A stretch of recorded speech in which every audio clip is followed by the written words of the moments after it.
Hello all, my name is Bennett Garvin and this is my capstone project presentation. Just a bit short about myself. I was born and raised in Texas. I enlisted in the Army at the age of 20 and served for 13 years. I currently work for the trucking company McLean as a talent acquisition specialist, which is just a fancy word for recruiter. My concentration for my master's degree is in leadership, which I chose because of my background serving in different leadership positions while in the Army.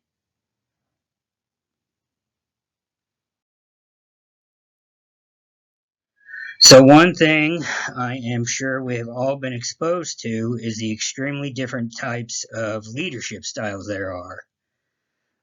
Not to say that everyone knows what leadership style they are seeing or working with at the time, but I think it's pretty obvious to see that there is more than one. For example, when I first started recruiting for the Army in 2007, the person I reported to had a leadership style that can only be referred to as toxic. There was a good amount of micromanaging. He was always yelling, if only to make sure his voice was heard. Unfortunately, as I'm sure most of us know now, just because you talk loudly doesn't necessarily mean you have anything important to say. Then, of course, there were the leaders that I enjoyed working for. Um, the ones that made you want to work for them, the ones that would use what I later learned as servant leadership.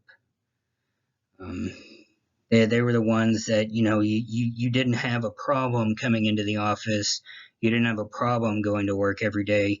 You were happy to help them out. You were happy to do that work. And unfortunately, those are few and far between.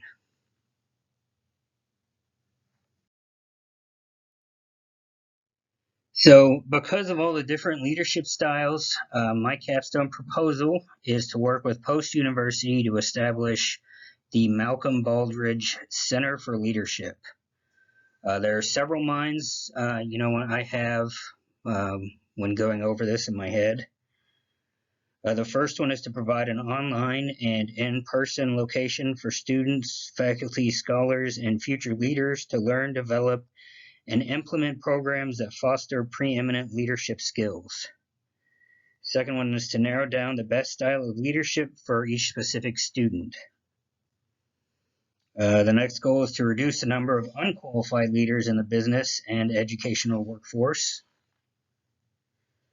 To ingrain the concept of moral integrity in future leaders to benefit future organizations. And finally, to make future leaders aware of any pitfalls they might face while holding a leadership position. Now,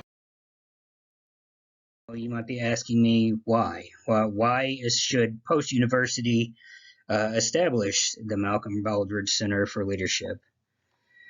Well, because something like this, on the scale that I have in mind, has never been done before. There are other notable leadership or centers for leadership. However, they primarily provide guidance to a specific group or particular location. One example is the Regent University. They do have, from what I understand, a very well-placed center for leadership. However, their primary guidance is centered toward Christian leaderships, which, there's nothing wrong with that. But we want to have a more larger outreach than that. Another university that has a center for leadership is the California State University in Orange County, California. The problem with that, though, is that they offer their resources to students and faculty who are in close vicinity to the center. My goal for the post-university Malcolm Baldrige Center for Leadership will be to reach out to students and faculty on a global scale. When the center is complete, it will offer courses in leadership styles, theories, and concepts to students and faculty from around the world, both online and in person.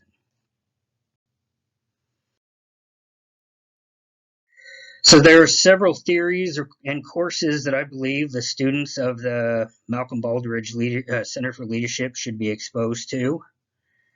Theories like Vale's permanent whitewater theory, when you break it down, essentially says Those in any business organization, not just in a leadership position, they need to remain fluid and be ready for change at any time.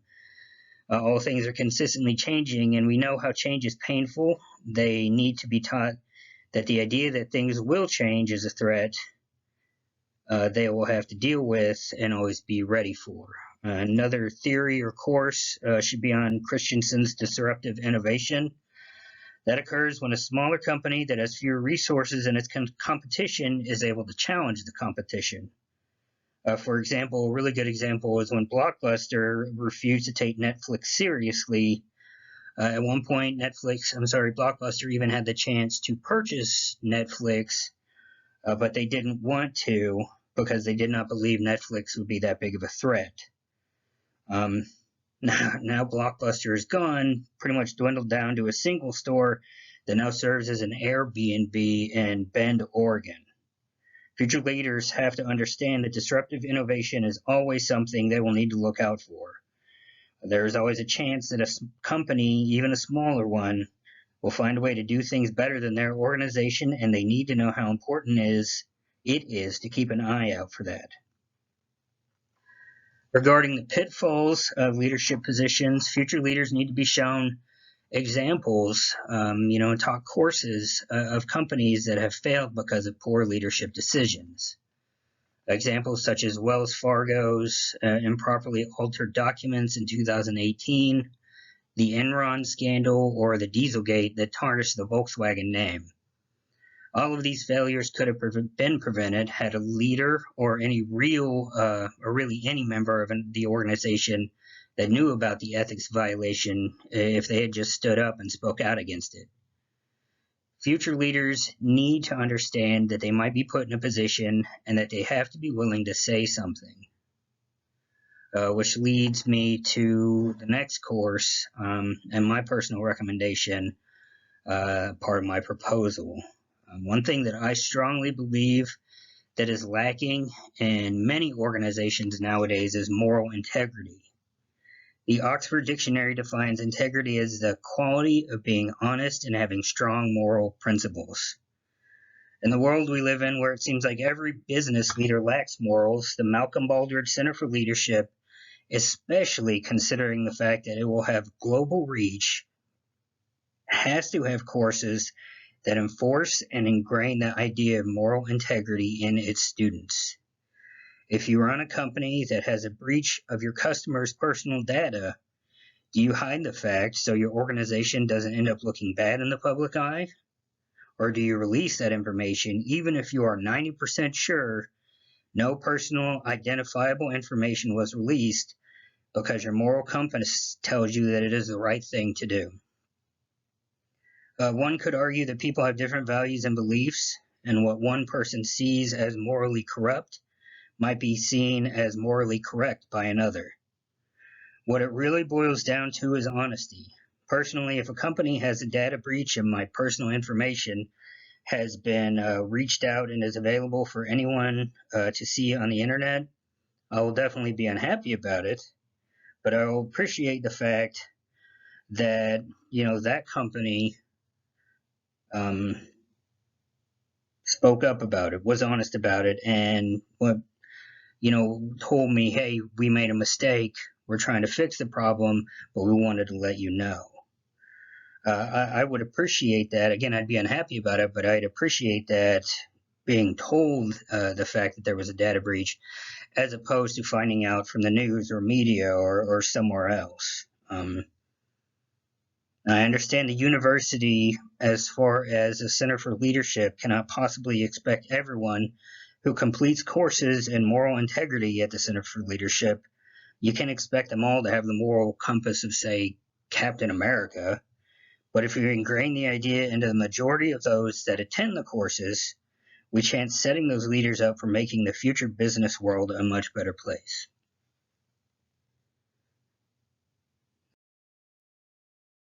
As far as financial considerations, as you can see, there are many different things that need to be taken into consideration.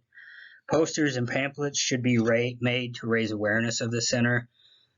These prices were found on the internet. However, I have been told that Some universities do have the ability to print this stuff off themselves, which would obviously save the university a good amount of finances.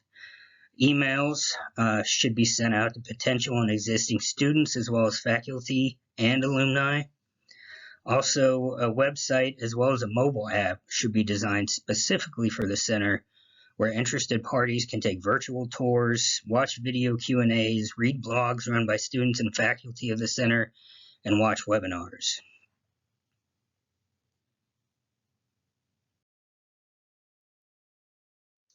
So, there are many different styles, theories, and concepts of leadership out there, enough to where someone could get overwhelmed with it all. There are also numerous pitfalls someone could get into if they are not made aware of the threats ahead of time. My personal hope with the Malcolm Baldrige Center for Leadership with Post University is that it will help the leaders of the future find what leadership style is best suited for them, make them aware of the threats in the business world, and hopefully make moral integrity the common denominator as opposed to the rarity it seems to be now. Thank you.